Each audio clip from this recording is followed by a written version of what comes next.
Hora do quadro Protagonistas, que traz histórias inspiradoras de mulheres que transformam as áreas em que atuam. Hoje eu converso com uma defensora incansável da inclusão como caminho para um mundo mais justo. Ela acredita que nenhuma criança pode ser deixada para trás e que é na convivência entre as diferenças que nascem o respeito, a empatia e o verdadeiro aprendizado.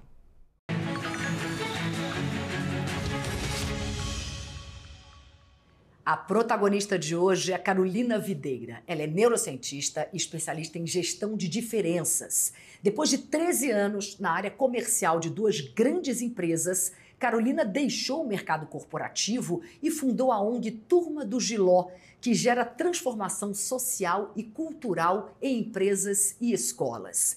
Essa transição de carreira veio por causa da maternidade. Carola, como é conhecida, já venceu o prêmio Empreendedor Social do jornal Folha de São Paulo. Hoje, a gente mergulha na história de uma mulher que decidiu agir, onde muitos apenas observam. Vamos conhecer quem está por trás de um dos projetos mais inovadores e emocionantes de educação inclusiva do nosso país. Seja muito bem-vinda, Carola. É muito bom receber você aqui.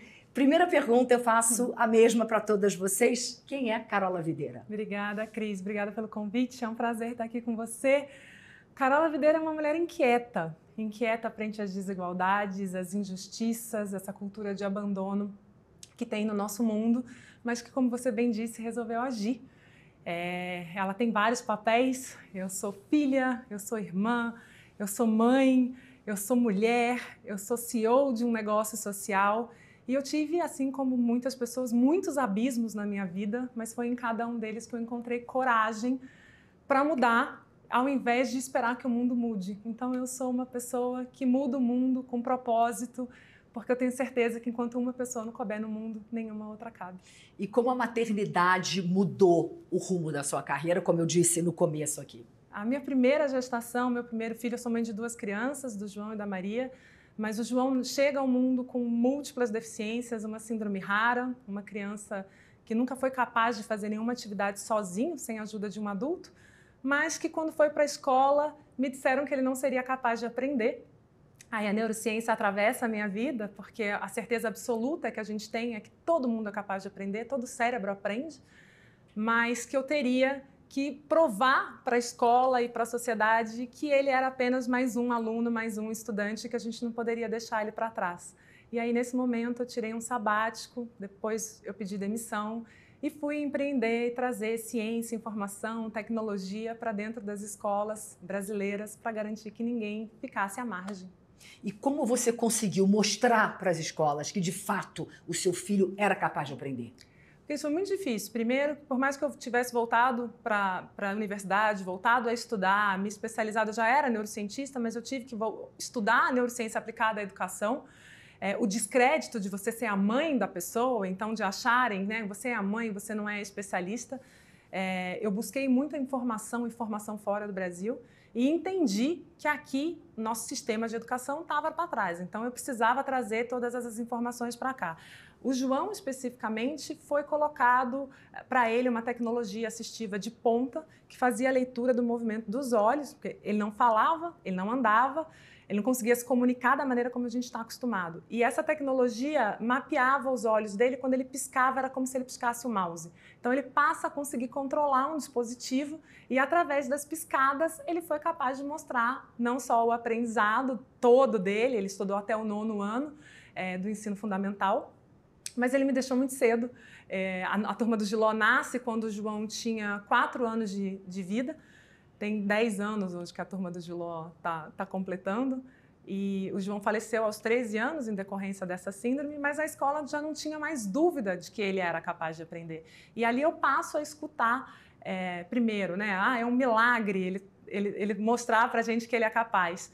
E eu falei para a escola que isso não é um milagre, isso é falta de informação e falta de formação. E aí eu passei a dedicar a minha vida para levar esse conhecimento para todo o chão de escola. E quando o João morre, você já estava com a Turma do Giló há alguns anos. Na hora que aquilo acontece, você repensa? Na hora que aquilo aconteceu, eu paralisei. Acho que a verdade pura e nua, né? Eu paralisei e eu achei que eu não fosse conseguir continuar. Talvez a turma do Giló continuasse sem mim, mas o que passava na minha cabeça era que eu não teria forças. E aí, de novo, né, acho que a história dos meus abismos. É no abismo que a gente encontra coragem, é na dor que a gente tem ali a oportunidade de transformar isso em beleza. E eu entendi que a turma do Giló não era só sobre o João, era sobre mim, era sobre todas as pessoas, e que esse trabalho ainda, infelizmente, ainda precisa continuar dentro do Brasil. E estudei em uma escola pública e atendida pela turma do Giló. E como é o trabalho que você faz exatamente nas empresas e nas escolas, Carola? A gente começa atendendo só escolas, foi gozado, porque antes de pandemia a gente só trabalhava em escolas, então levando essa formação para os professores, levando tecnologia e acessibilidade para dentro das escolas e também desenvolvendo o trabalho com as famílias, para que as famílias saiam desse lugar de marginalização. Na pandemia, com as escolas fechadas, a gente começa a entender o problema das empresas ao lidarem com seus funcionários, com o que eles entendiam por inclusão. Educação inclusiva não é uma educação para pessoas com deficiência. Educação inclusiva é uma educação para a diversidade. A neurociência diz que tem quase 8 bilhões de pessoas no mundo e não tem nenhum cérebro igual ao outro. Então, a neurodiversidade somos todos nós. E a educação inclusiva, ela diz respeito a todos nós. Então, a gente começa a levar a nossa metodologia para dentro das empresas, para elas conseguirem lidar com a diversidade, com os direitos humanos dos seus funcionários. E o lucro desses projetos a gente destina para a escola pública. Então, a gente se torna um negócio social em 2020, e em 2021 o João falece, e em 2022 a gente ganha o empreendedor social do ano. O que faz, de fato, uma empresa ser inclusiva? Ela reconhecer que cada pessoa é única e que todas elas precisam pertencer, né? Que cada uma tem as suas habilidades, que cada uma tem as suas dificuldades e que a gente deve olhar sempre o potencial máximo de qualquer pessoa. E quais são os maiores erros que você vê dentro das empresas que deixam com que elas não sejam tão inclusivas quanto elas deveriam ser? Quando você entra numa empresa para mapear o que eu posso fazer aqui para melhorar essa situação, quais são os erros que mais te saltam aos olhos, os mais frequentes? Os mais comuns. Eu acho que o primeiro, o entendimento de que educação é essa, do que a gente está falando, ela é para todo mundo, ela não é para grupos específicos, né? Então, às vezes a gente acha que quem precisa ser incluído são os grupos mais marginalizados, mas não todo mundo precisa ser incluído na sua essência. Eu acho que o segundo é uma barreira atitudinal da gente não conhecer como o nosso cérebro reage frente aos preconceitos que todo mundo tem e como que eu posso levar esse autoconhecimento para a vida individual do funcionário, mas para o bem-estar da companhia. E a empresa compreender que a diversidade traz inovação, traz lucro, traz criatividade, traz solução de problema. Então, é como você conduz isso no seu dia a dia. Você costuma dizer que inclusão não é caridade, é inteligência. O que você quer provocar com essa frase? Inclusão não é favor, né? Inclusão a gente está fazendo favor para ninguém, mas a inteligência vem do que eu acabei de dizer. Se os cérebros não são iguais e se as pessoas vêm de perspectivas diferentes, por que a gente quer colocar todo mundo dentro da mesma caixinha pensando igual? A solução não vai vir daí. Né? A ciência já comprovou por diversos estudos que nós precisamos dessas diferenças no nosso dia a dia para chegar em melhores soluções. Então, a gente precisa criar espaços de convivência das diferenças. Eu costumo dizer também que a principal barreira, ela é atitudinal, mas que quando a gente reconhece, a gente consegue fazer uma inclusão verdadeira, significativa, e real, que a gente consiga medir o resultado disso em lucro. Então, investir em diversidade, em direitos humanos, consequentemente, ter aumento de rentabilidade. Isso é maravilhoso. Eu queria exatamente tocar nesse ponto com você. A gente está num canal de negócios, maior canal de negócios do mundo. Dar mais dinheiro para a empresa se ela tiver uma diversidade maior nos funcionários dela. Dá. Além da questão que se a gente olha só para o RH, a gente está falando em redução de turnover, porque os funcionários se sentem pertencentes, eles têm menos problemas de saúde mental, eles vão gostar do lugar onde eles trabalham. Mas quando a gente olha para o ponto de vista de inovação e criatividade, as melhores soluções de qualquer empresa se dão na diversidade, né? Ela se dá quando a gente pode divergir um dos outros e quando a gente tem essa riqueza de pensamentos, de culturas, podendo serem colocadas à disposição da companhia.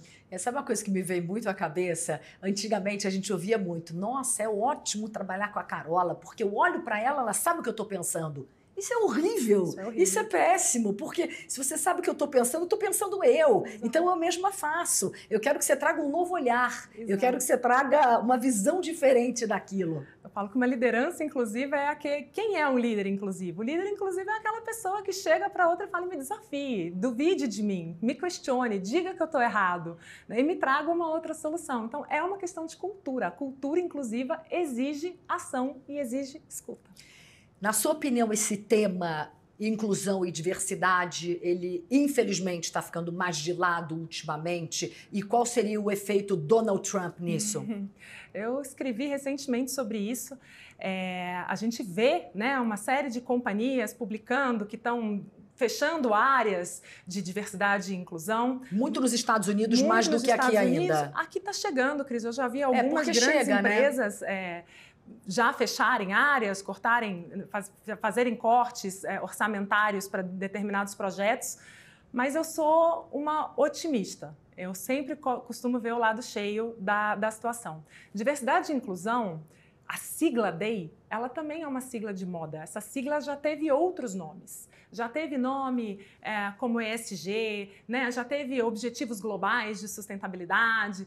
Os nomes vêm mudando. A gente está falando de direitos humanos.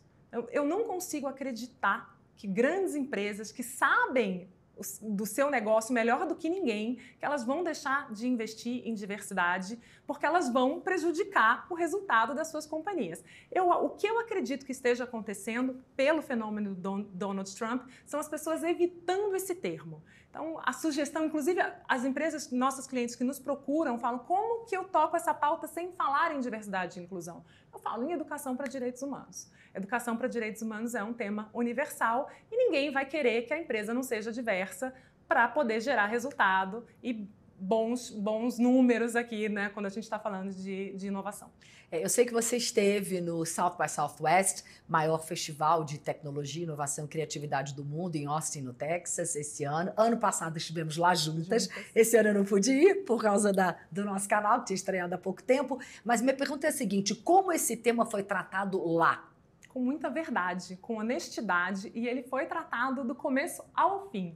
Então, as empresas vieram trazendo exatamente a mudança de nomenclatura, a dificuldade frente à situação americana, mas também pesquisas vieram mostrando e trazendo informações relevantes de quando a gente fala em saúde. Acho que a principal palestra que fica para mim do SX é da Kesley Kislam, que fala de saúde social, e saúde social é sobre educação inclusiva. Ela traz aqui a saúde social como o terceiro pilar de saúde. A gente tem a saúde física, biológica, a saúde mental, que a gente vive uma pandemia dela, e ela diz que a próxima pandemia vai ser a de saúde social, que é sobre a qualidade das nossas relações, como a gente se relaciona com o outro. E se você não for inclusivo, você não tem uma boa saúde social. Até muito a questão da solidão, que é muito visto, né? A solidão e esse efeito manada, né? Quando a gente anda com pessoas o tempo inteiro que só pensam iguais a gente tem uma tendência muito maior a ir para uma polarização, a gente tem uma tendência maior a ter questões de saúde mental